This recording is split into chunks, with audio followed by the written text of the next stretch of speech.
Examine maintenant si tu trouves le même sens aux paroles de Moïse, et tu vois qu'il dit « Souviens-toi d'Abraham, d'Isaac et de Jacob, tes serviteurs ».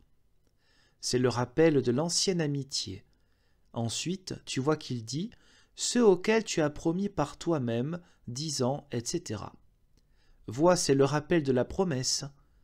Vous, les papistes, avez voulu en tirer l'intercession des bienheureux, comme si le sens de ces paroles était « Ô Seigneur, souviens-toi d'Abraham, d'Isaac et de Jacob, et Abraham, Isaac et Jacob, priez Dieu pour nous. » Êtes-vous sourds ou fous pour ne pas comprendre que l'une des expressions, à savoir « Souviens-toi d'Abraham, d'Isaac et de Jacob », invoque Dieu par égard envers les justes, et que l'autre dit que les patriarches Abraham, Isaac et Jacob doivent eux-mêmes prier pour eux?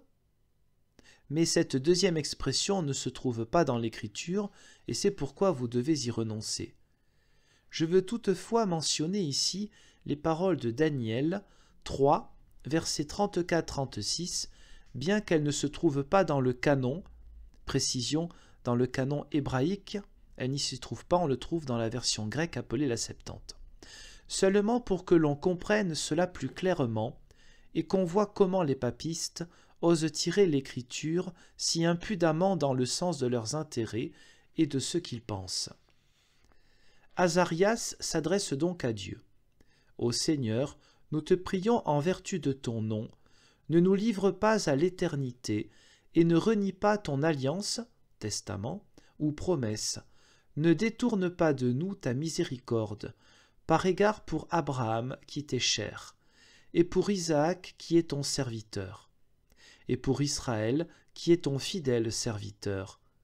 Tu as parlé avec eux et tu leur as promis que tu voulais multiplier leur genre et descendance, comme les étoiles du ciel et comme le sable au bord de la mer, etc. » Dans ces paroles également, il n'y a rien à trouver d'autre que le fait qu'ils ont invoqué Dieu au nom d'Abraham, d'Isaac et de Jacob, parce qu'ils ont été les amis de Dieu, et que Dieu leur a fait le serment et la promesse.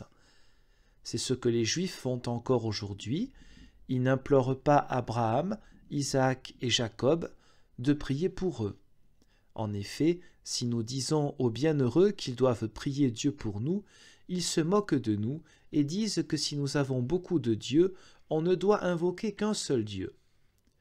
Mais on peut bel et bien lui rappeler ceux qui lui ont été chers. Je ne le signale pas pour prouver quelque chose par les Juifs, mais afin qu'on voit comment ils comprennent le premier commandement et que, comme nous utilisons leur écriture contre l'erreur des papistes, ce commandement n'a pas ce sens-là chez les Juifs impies et dans l'erreur. Sur ce point, un simple chrétien pourrait donc penser ceci. J'entends donc bien que les saints ne prient pas pour moi, mais je désire bel et bien invoquer Dieu en leur nom. C'est-à-dire, je désire bel et bien dire « Seigneur, aie pitié de moi pour l'amour de tous tes élus, etc. » comme Dieu est invoqué dans l'Ancien Testament, par égard pour Abraham, Isaac et Jacob. Réponse « Non », car dans l'Ancien Testament, on a affecté Dieu aux patriarches à cause de la promesse que Dieu leur avait faite, et qui n'est autre que la semence du salut, Christ, qui est la promesse salutaire et essentielle, par laquelle ils furent en espérance préservés de la damnation et conservés jusqu'à la venue de Christ. Ils ont en sus reçu beaucoup d'autres promesses pour des choses terrestres qui n'étaient pas une condition de salut. S'ils ont cependant voulu rappeler à Dieu ces promesses, que ce soit quant à la descendance salutaire ou quant à un réconfort temporel, ils ont de toute manière cité à Dieu les patriarches auxquels il avait fait par amour de telles promesses.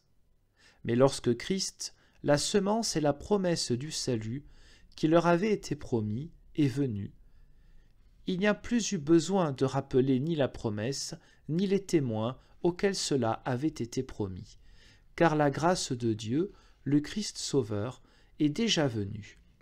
Il est accompli et donné. C'est pourquoi il n'y a désormais aucun nom par qui nous parviendrions à Dieu, ou en vertu duquel nous donnerait quelque chose, excepté le nom de Christ, comme il en sera question dans l'article suivant. C'est pourquoi Pierre dit en Actes 4, verset 12, « Il n'y a de salut en personne, entendez d'autre qu'en Christ, car aucun autre nom n'a été donné aux humains, par lequel nous puissions et même devions être bienheureux. » Vois comme ces paroles de Pierre sont fortes et claires.